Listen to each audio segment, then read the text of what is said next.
ప్రప్రథమంగా మా కాంగ్రెస్ స్టాండ్ చెప్తాను. ఒకే రాష్ట్రం, ఒకే రాజధాని, అది అమరావతి. దేవతల రాజధాని అమరావతి, ఆంధ్రుల రాజధాని అమరావతి. ఇది మా స్టాండ్, కాంగ్రెస్ పార్టీ స్టాండ్ మొదటి నుండి కూడా. ఒకే రాష్ట్రం, ఒకే రాజధాని, అది అమరావతి. దేవతల రాజధాని అమరావతి, ఆంధ్రుల రాజధాని అమరావతి. ఇక రెండవ విషయం, ఈ రోజు ఆంధ్రప్రదేశ్ అసెంబ్లీలో రాజధాని అమరావతి గురించి చేసిన తీర్మానానికి ఏమాత్రము విలువ లేదని నా అభిప్రాయం. దానికి no sanctity at all, no value at all. ఎందుకంటే మన రాష్ట్రంలో శాసన వ్యవస్థ అంటే శాసనసభ, శాసన మండలి. శాసన మండలి లేని చోట శాసనసభ అది సంపూర్ణమైనటువంటి ప్రజాభిప్రాయం. కానీ ఇక్కడ మన రాష్ట్రంలో శాసన వ్యవస్థ, శాసనసభ, శాసన మండలి. ఇక్కడ శాసన మండలిలో ఆమోదం లేకుండా, తీర్మానం పాస్ కాకుండా దానికి నో శాంక్టిటీ అట్ ఆల్. కాబట్టి అది చెత్త కాగితంతో సమానం అంతే. ఆ తీర్మానానికి ఏమాత్రం విలువ లేదు. మూడవ అంశము, అసలు ముందు రాష్ట్ర రాజధానికి పార్లమెంటు చట్టమే అవసరం లేదు. దేశంలో 28 రాష్ట్రాలు, 8 కేంద్రపాలిత ప్రాంతాలు ఉన్నాయి. ఏ రాష్ట్ర రాజధానికి కూడా పార్లమెంటు చట్టం లేదు. మరి ఎందుకు ఇప్పుడు బీజేపీ ప్రభుత్వం దాని చట్టం తీసుకొస్తుంది ఈ విషయంలో? చెప్తున్నా కదా, వచ్చేసి ఇది వీళ్ళేదో అడుగుతున్నారు, పంపించడం చేస్తామంటున్నారు.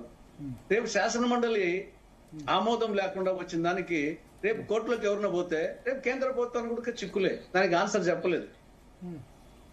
శాసన మండలి ఉన్నటువంటి రాష్ట్రం నుండి శాసన మండలి ఆమోదం లేకుండా ఒక తీర్మానం వస్తే నాకు తెలిసి చట్టమే అవసరం లేదు, కేంద్ర చట్టమే. అంటే ఇప్పుడు ఒకటి ఇక్కడ ఉంది కదా సార్ తులసిరెడ్డి గారు, తెలంగాణ రాష్ట్ర ఏర్పాటు బిల్లును కూడా అసెంబ్లీ తిరస్కరించింది.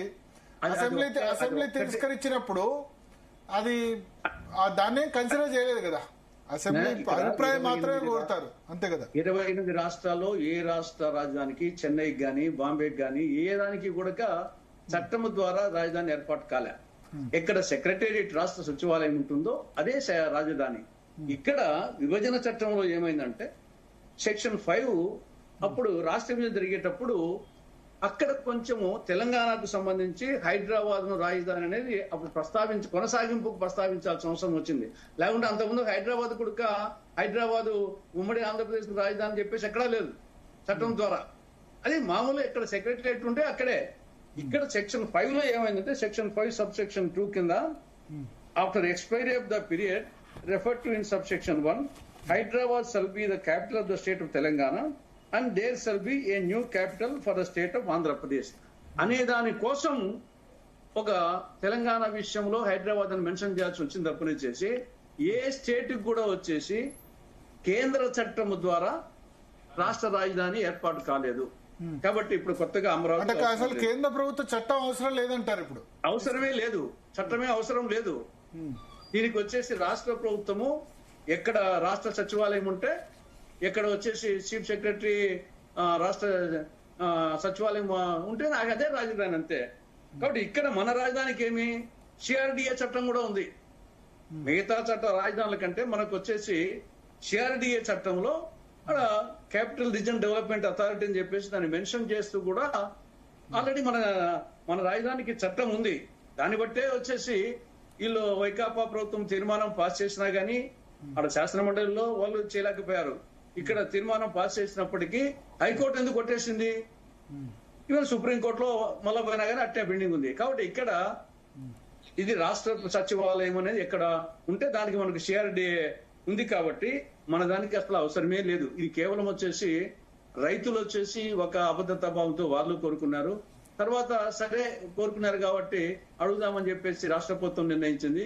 సరే రాష్ట్ర ప్రభుత్వం పంపితే మనం చేద్దామని చెప్పేసి ఇది జస్ట్ వచ్చేసి దీనికి ఎవరికి బుద్ధి వాళ్ళు అడిగారు కాబట్టి వీళ్ళు అడిగారు కాబట్టి వాళ్ళు అనే పద్ధతి చేస్తున్నారు తప్పనిచ్చేసి ఇది అవసరమే లేదు. ఆ ప్రకారం అయితే రేపు మార్చాలంటే మళ్ళా మార్చకూడదా? రాజ్యాంగాన్ని మార్చినప్పుడు ఈ చట్టాన్ని మార్చి ఎంతసేపు వచ్చేసి రేపు ఒకవేళ కేంద్ర ప్రభుత్వం అనుకుంటే నిజంగా కేంద్ర ప్రభుత్వం చట్టం చేసే ఉంటే గన రేపు వచ్చేసి రాజ్యాంగాన్ని సవరించినప్పుడు ఈ చట్టాన్ని అమరావతి బదులు రేపు ఇంకొక ప్లేస్ మెన్షన్ చేస్తారు.